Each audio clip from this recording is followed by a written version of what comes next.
es una pena que en otros lugares las mujeres sigan arriesgándose en términos de salud, la extorsión económica, el chantaje, el miedo, todo lo que implica la clandestinidad. Entonces yo agradezco muchísimo la invitación, me encantará escuchar sus preguntas o sus intervenciones y pues yo creo que aquí la dejamos, Rosario. Un fuerte aplauso, una gran exposición que nos ha hecho, y vamos a dejar esta parte a Gina.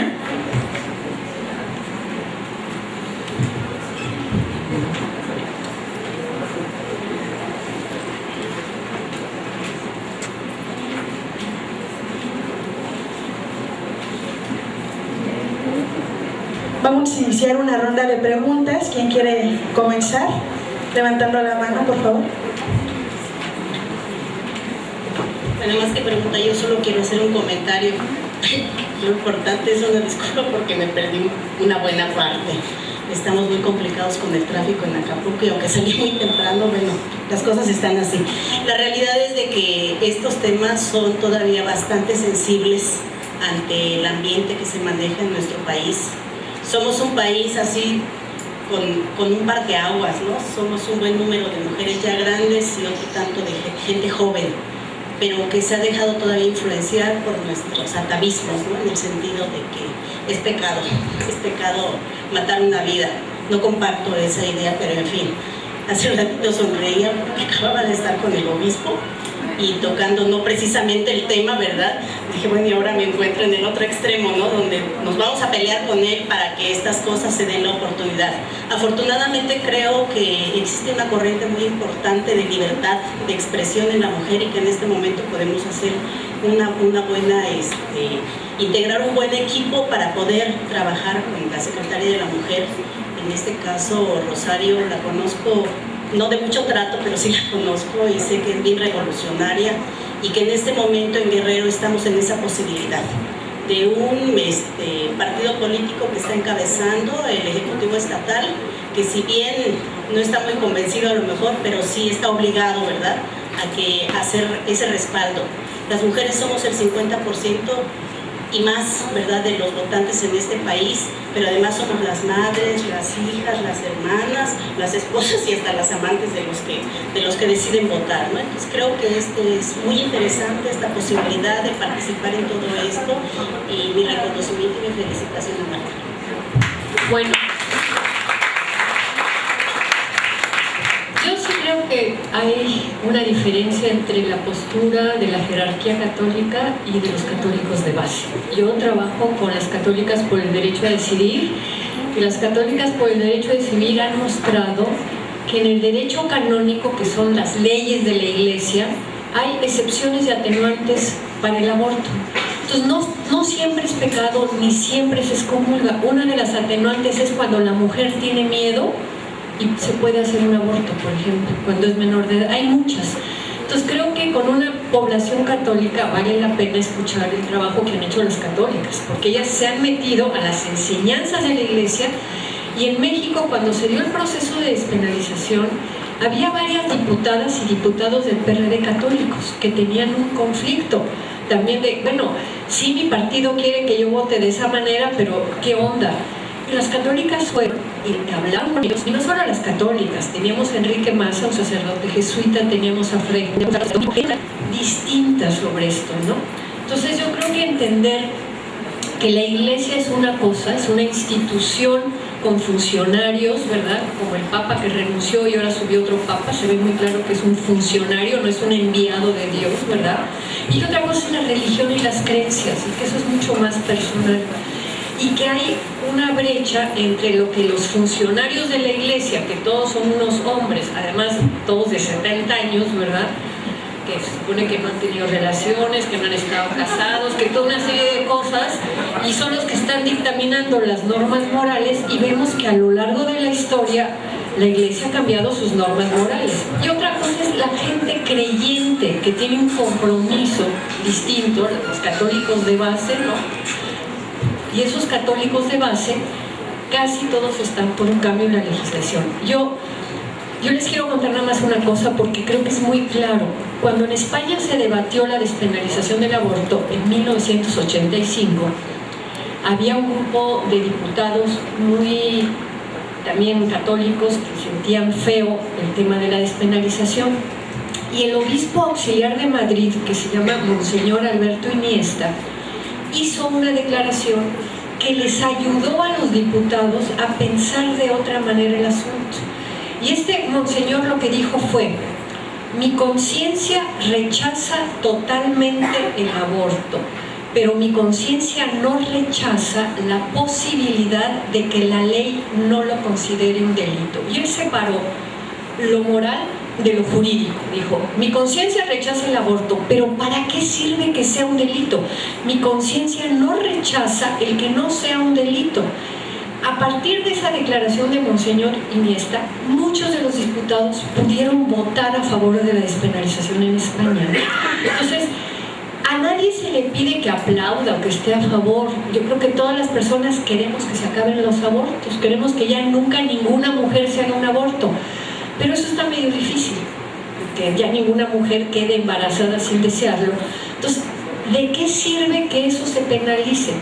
Solo para que las que tienen recursos puedan hacerse buenos abortos y las pobres no puedan. Entonces, sí se necesita mucho la reflexión de los católicos progresistas. Sí se puede venir aquí a Guerrero, si Rosario lo invita, Fray Julián Cruzalta, para hablar, porque es muy importante escuchar a las voces católicas progresistas también. Bueno, hay otra pregunta. Les pedimos que para que haya mayor participación de todos, las preguntas sean breves. Sí, buenos días. Marta, le felicito su ponencia. Mi pregunta es, o mi intervención es, si nosotros vamos en pro del aborto y sabemos de antemano que vamos a resolver un problema, porque el aborto, la intervención es resolver un problema, pudiéramos pensar de que realmente la solución es de algo urgente y no estamos atendiendo el número uno, lo que genera el número dos. Usted mencionaba sobre la eutanasia y en España decían unos ponentes: no podemos hablar de eutanasia si nosotros no revisamos lo que son los cuidados paliativos. Si nosotros no declaramos incompetente los cuidados paliativos y que de antemano exista una infraestructura y se haya vencido, entonces podríamos hablar de eutanasia. Yo creo que también tenemos que revisar el número uno. ¿Qué está pasando con la prevención de esta situación? Y que nos estamos metiendo en un círculo de las preocupaciones. Estamos haciendo acciones resolutivas, curativas, cuando la prevención a lo mejor nos pudiéramos olvidar cuando lleguemos a eso. No sé, la experiencia que usted tiene, si no se ha descuidado el número uno. Sí se ha descuidado el número uno de que la prevención es el uso de anticonceptivos. El problema es que aunque se haga la mejor prevención del mundo, también se necesita remediar. Porque una cosa es dar educación sexual, dar anticonceptivos, pero una mujer que no está teniendo una relación sexual, por lo tanto no usa anticonceptivos y es violada, ¿no? Ahí no es que tú salgas a la calle pensando me van a violar y por lo tanto voy a tomarme un anticonceptivo hoy por si me violan, ¿verdad? Entonces, hay veces, y hay mujeres que toman anticonceptivos y los anticonceptivos fallan, poco pero fallan, ¿no? Entonces yo lo que creo es que hay que prevenir los embarazos no deseados y hay que permitir que se remedien. Son las dos cosas. No hay ningún país y en ninguna parte en donde las grandes campañas de prevención logren eliminar que va a haber algunas mujeres violadas a las que les falló el anticonceptivo, etcétera, que necesitan abortar. Entonces, a mí lo que me preocupa es que además la posición de los grupos conservadores es ni anticonceptivos ni aborto. Entonces es así como todos los hijos que Dios te mande. Pues yo no quiero todos los hijos que Dios me mande, pues no. Quiero los que pueda yo mantener y desear. Entonces sí ha habido con los gobiernos panistas, hubo una cosa de bajar el abasto de los anticonceptivos. En Jalisco, por ejemplo, a los médicos ginecólogos ya no les enseñaron a poner el DIU. O sea, sí ha habido una política conservadora para regresar a que las mujeres se embaracen y se embaracen. Entonces, hay que educar sexualmente, hay que ofrecer métodos anticonceptivos, existe la anticoncepción de emergencia y el último recurso es el aborto, pero aunque sea el último recurso, tiene que existir. Esa es mi postura. Muy buenos días. Antes que nada, la felicito por su excelente conferencia. Yo quisiera nada más comentar, yo trabajo con adolescentes, soy médico. En el caso de la ILE, en cómo se está manejando ya que es algo ya legalizado en el Distrito Federal, pero pues el manejo en una menor de edad, porque aquí en Guerrero hay embarazos en adolescentes de 12 años, de 13 años. Entonces a mí me gustaría que nos explicara cómo se maneja un caso a esta edad, y quisiera reforzar nada más que en Guerrero habría que trabajar duro y decir pues que finalmente la cuestión de las ILES depende de dos partes. Una, que es de la ciudadanía, que tiene que ver el esfuerzo de las mujeres y los hombres empujando, porque los que estamos de acuerdo en eso tenemos que apoyarlas, pero el Congreso definitivamente es el que tiene que dar la cara en este caso, ¿sí? Sí, la ley dice que las menores de edad tienen que tener el permiso del padre, madre o tutor, ¿no? Ha habido algunos casos de menores de edad que han llegado con un hermano mayor de edad, 25 años, una cosa por el estilo, y entonces se ha aceptado hacerle la ILE, pues, ¿no? Porque o la mamá no estaba o alguna cosa así, pero en general, en casos como de chiquitas, se han llegado muchas chiquitas de 12 años, han venido muchas de Oaxaca, de Chiapas, ¿no? Que se hacen todo el viaje, ¿no? Y muchos son casos de incesto, que el padrastro o el papá embarazó a la chiquita y la mamá dice, no quiero esto para mi hija y me voy a la Ciudad de México, ¿no? Hay un grupo de feministas que se llaman Balance, que han hecho un modelo que se llama Fondo María, y lo que hacen es acompañar a las mujeres de los estados a la Ciudad de México, a la ILE, las van a buscar a la terminal de autobús, las llevan a un hotel, al día siguiente las acompañan. Ahí, aunque tengan menos de 10 semanas, sí se les hace la aspiración por el tema del tiempo, pues, porque se tienen que regresar, se les hace la aspiración, las vuelven a acompañar al autobús y todo. Entonces, sí hay una red de apoyo, se necesitan recursos para esa red, y estas chicas piden donativos, ¿no?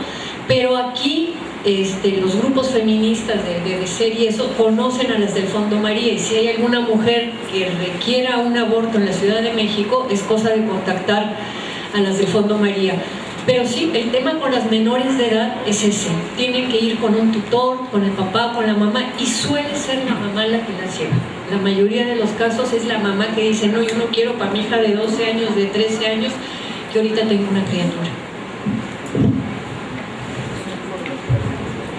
Buenos días, soy Nadia Maciel Paulino, me siento muy afortunada de estar aquí en esta conferencia con Marta Lamas, y mi comentario va al respecto. Bueno, en Guerrero, desde junio del 2011 al 2012 se registraron 390 casos de denuncia de violencia sexual ante el Ministerio Público, se hicieron 13 solicitudes de interrupción legal del embarazo, y desafortunadamente se tiene registrado solo una interrupción legal del embarazo.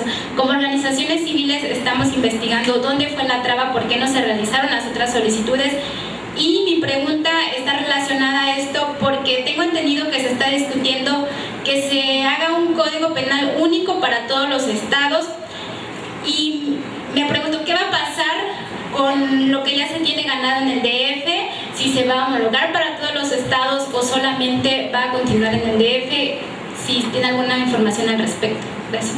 No tengo información, tengo preocupación. Digamos, yo creo que a menos que toda la sociedad o grupos importantes en todo el país estuvieran planteando hay que homologar para arriba a lo más liberal, lo más seguro es que en el proceso de homologación de los códigos penales metan el aborto como entre un paréntesis. Cuando la reunificación de las dos Alemanias, cuando cayó el muro de Berlín en 1989, la Alemania del oeste y la Alemania del este, la del este tenía legalizado el aborto porque era un país comunista, y la del oeste, que se llama el modelo americano, lo tenía prohibido. y tuvieron que hacer un proceso de cómo iban a armonizar las legislaciones, no solo del aborto, de la economía, de los salarios, de todo lo que implica un país dividido con dos sistemas opuestos, el sistema comunista y el sistema capitalista, y el único punto en el que no se pudieron poner de acuerdo fue el del aborto. Y tan no se pudieron poner de acuerdo que lo pusieron entre paréntesis y dijeron, vamos a reunificarnos, le vamos a pasar al Tribunal Constitucional que él decida cómo se va a trabajar lo del aborto, y se tardaron 4 años más después del proceso de reunificación, que ya habían logrado armonizar leyes de todo menos en el aborto. Yo creo que va a pasar algo así. Aquí van a poner entre paréntesis el aborto. No creo que se avienten el tiro de subir a todos los estados. Me encantaría que lo hicieran, pero lo dudo. Ahora, sí creo que es muy importante el tema de que se oigan las voces, ¿no? Es decir, desgraciadamente México es una sociedad que no tiene una tradición de participación y de protesta. Si protestamos en la casa, yo con mi cuata aquí le digo, oye, pinche, no sé qué y no sé cuánto, ¿verdad? Pero no me siento y escribo una carta a mi diputado, ¿no? Y los que estamos aquí sentados, yo les preguntaría, ¿cuántos saben por qué diputado votaron? Yo soy voto duro del PRD y pongo PRD, pero si me preguntan por quién voté, yo no sé por quién voté. Y yo no le doy un seguimiento, y yo no voy y chingo a ese señor o a esa señora de que yo voté por ti y ahora me cumples y tal. Entonces, si no tenemos un cambio en nuestra participación ciudadana, las cosas no nos van a llegar con varita mágica desde arriba, ¿no? Entonces, sí se necesita mucho. A mí también me preocupa el tema de la homologación, ¿no? Y sí, digamos, yo creo que hay una gran oportunidad, insisto, en los estados gobernados por el PRD, porque sí el PRD ha sido el partido que tiene la mejor postura con respecto a este tema. Y tiene el modelo del Distrito Federal, y ahí se pueden más o menos hacer puentes, ¿no?, de transmisión y de muchas cosas. Entonces, sí creo que en la medida en que los grupos organizados de la sociedad vayan, se coordinen con las instancias correspondientes en el gobierno y a su vez se vaya a la Cámara a hablar con los diputados, a sensibilizarlos, a llevarles a los católicos progresistas, a hacer todo un trabajo, porque fueron 71 años desde 1936, pero desde que nuestra segunda ola de feministas empezó, que yo entré al movimiento en 71 y ya en 72 empezamos a hablar de la despenalización, fueron 35 años, ¿no? 35 años de estar viendo cómo y por dónde, y hablando y empujando y todo. Las cosas no ocurren de varita mágica, es mucho trabajo y hay que empezar ahorita, ¿no? Ya hay que empezar.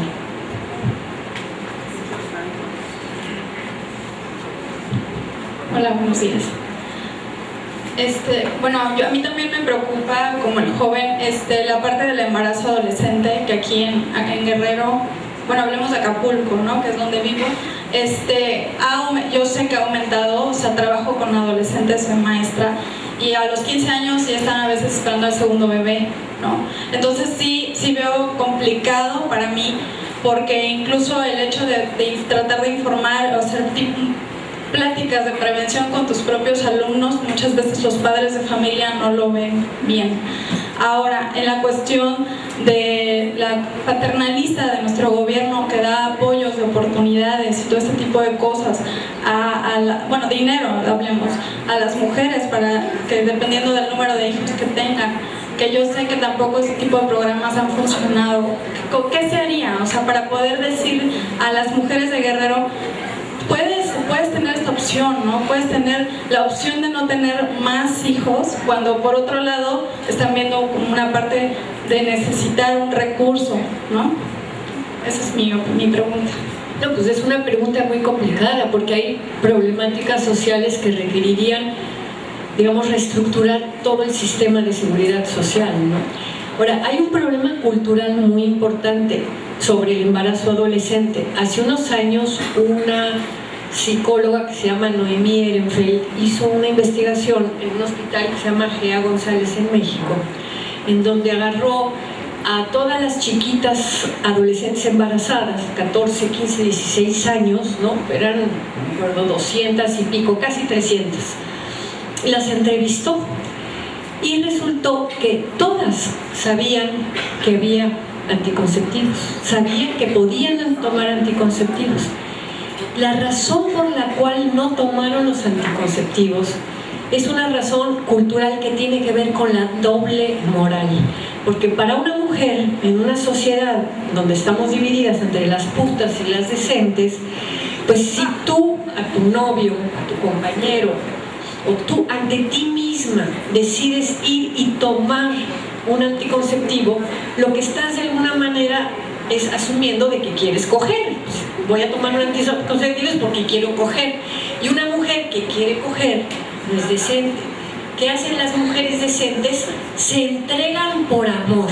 Y entonces, como se entregan por amor, resulta que después en una pachanga, algo, el chavo les pide la prueba de amor y ellas se entregan, pero no lo programan, ni quieren coger, nada más amor, amor, amor.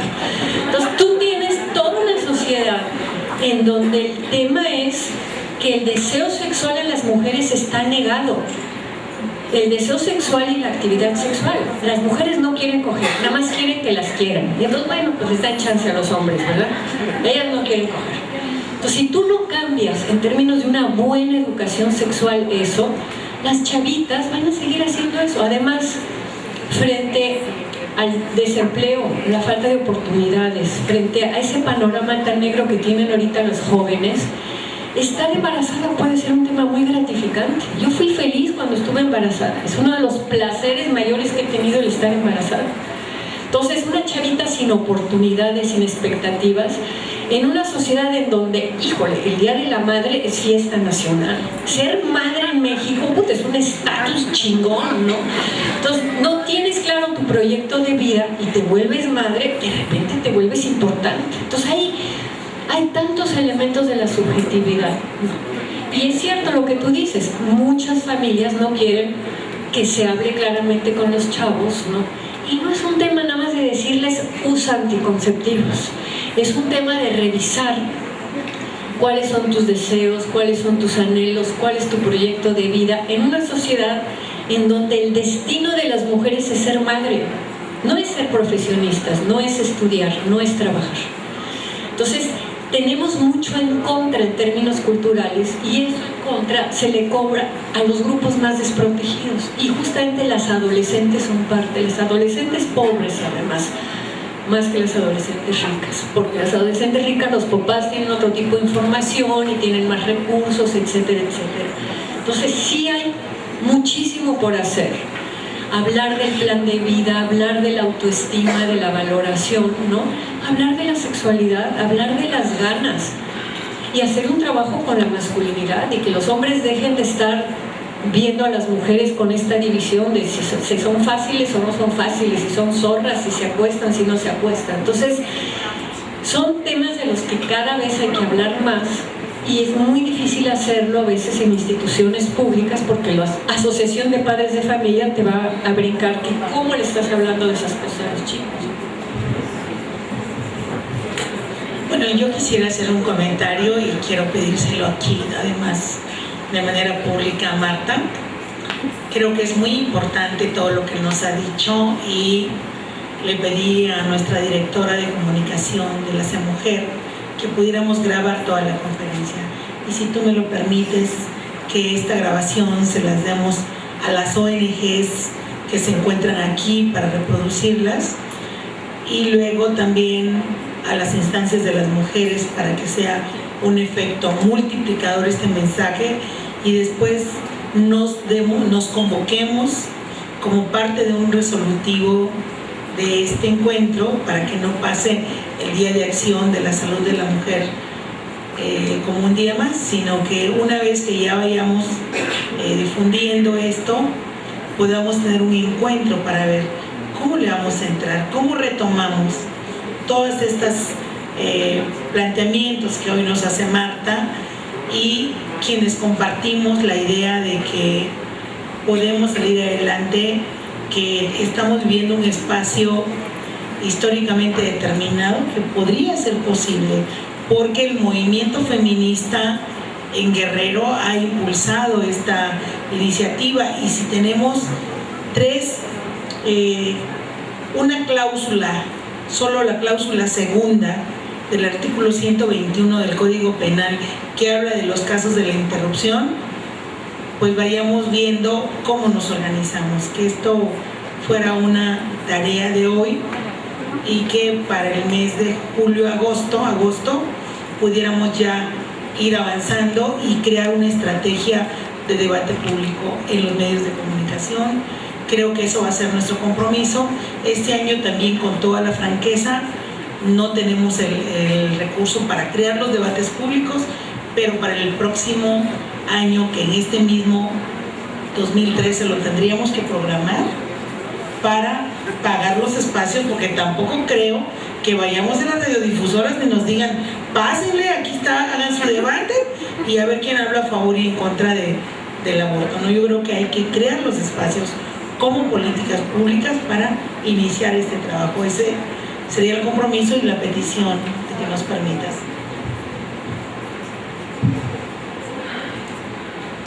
Bueno, buenas tardes y bueno, gracias a quienes hacen posible este evento. Mi nombre es Livni García Madrid Chautla, de la Red de Derechos Sexuales y Reproductivos, y bueno, en la temática... Oye, levanten la mano, no sé quién está hablando. Bueno, y esta temática para nosotras es sumamente importante, puesto que desde la red estamos trabajando el tema de aborto, interrupción legal del embarazo principalmente, y que desde la red hacemos un llamado a toda la ciudadanía, a las mujeres, a los hombres, a los jóvenes, a las instituciones, para que conjuntemos esfuerzos para continuar en este seguimiento, con este compromiso que está asumiendo el día de hoy la titular de la Secretaría de la Mujer, la maestra Rosario, y por supuesto nosotras con todo el agrado recibimos esta propuesta para dar seguimiento, y también invitamos a las compañeras de las organizaciones para que se vayan sumando a esto.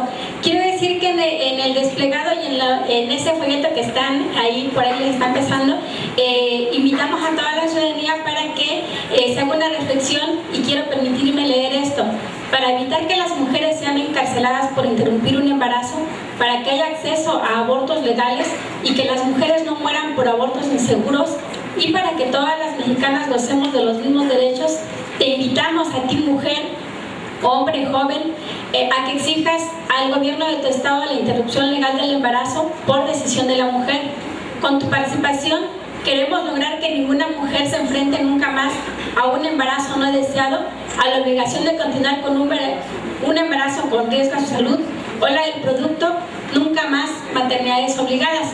Y bueno, esta es una invitación que hacemos a través de este folleto, y que de verdad agradezco a la compañera Marta Lamas, feminista. Yo también me asumo feminista, soy del pueblo indígena náhuatl, y bueno, tenemos ya un trabajo a lo largo de muchos años con nuestra compañera Marta Sánchez en favor de las mujeres indígenas, de nosotras mismas, para que realmente podamos ejercer y gozar de estos derechos sexuales y reproductivos, puesto que en poblaciones indígenas es mucho más difícil acceder a estos derechos y conocerlos. Y por supuesto, trabajar en toda esta parte de la educación, la prevención de embarazos en ese momento no planeados, no esperados.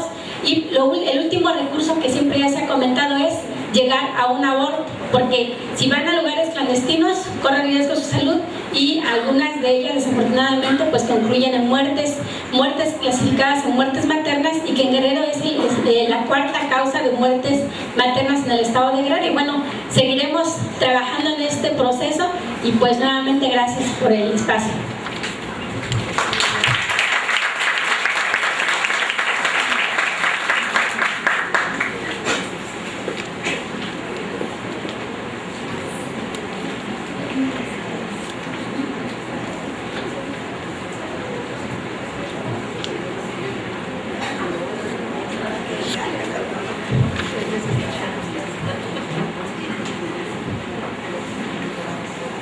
Muy buenas tardes a todos. Desafortunadamente no llegué a la conferencia como tenía planeado, así que agradezco la iniciativa de la licenciada al ofrecer a todas las las ONGs CIDIs de su conferencia, maestra. Muchísimas gracias, pero yo me uno a la solicitud de que se nos otorgara a todos los asistentes, porque no pertenezco formalmente a ninguna ONG, pero me preocupa la situación que se ha descrito y la he vivido día a día. Mi nombre es Edith Calderón Lozano, soy ginecobstetra, trabajo en el Instituto Mexicano del Seguro Social y comparto esa enorme preocupación y esa gran tristeza de atender a jovencitas de 12, 11, 13, 14, 15 años embarazadas. Vemos el destino truncado en todos sentidos, aunque como lo refirió la maestra, estamos tan alineados que lo vemos desde fuera como una bendición, entre comillas, cosa que es absolutamente contrario, ¿verdad? Entonces, compartiendo esta gran preocupación, lo que mi intervención más que nada es para hacer énfasis en que necesitamos toda la sociedad civil apoyar, primero en el sentido, como lo dijo, de educación, ofrecer más alternativas para los jóvenes, actividades culturales que no existen, cineclubs, teatros que sean masivos, en fin, una serie de alternativas para generar más atención de estos adolescentes que desafortunadamente por las condiciones socioeconómicas en que se viven están abandonados. ¿Qué encuentran los jovencitos a esa edad? Bueno, se meten al internet, están chateando, etcétera, etcétera. Como no hay mamá, no hay papá presentes, llegan hasta en la noche, lo más fácil pues tener contacto sexual y quedar embarazadas. Entonces eso sería yo creo el punto principal en que deberíamos de enfocarnos. Ahora, en cuanto a el remediar, desafortunadamente pues también tenemos que remediarlo. En mi práctica privada, sabiendo que está prohibido, no es legal el aborto, lo que le expongo a la chica embarazada con su mamá o su tutor son las dos caras de la moneda, que ella analice cuál, continuar con el embarazo o interrumpirlo bajo su cuenta y riesgo. Desafortunadamente no puedo desligarme del plano humano, que aunque está penado, sabemos por experiencias que hay grandes programas en Centroamérica y en todo el mundo utilizando Citotec, por ejemplo, que es lo más común. Y para nuestra sorpresa, no solamente las niñas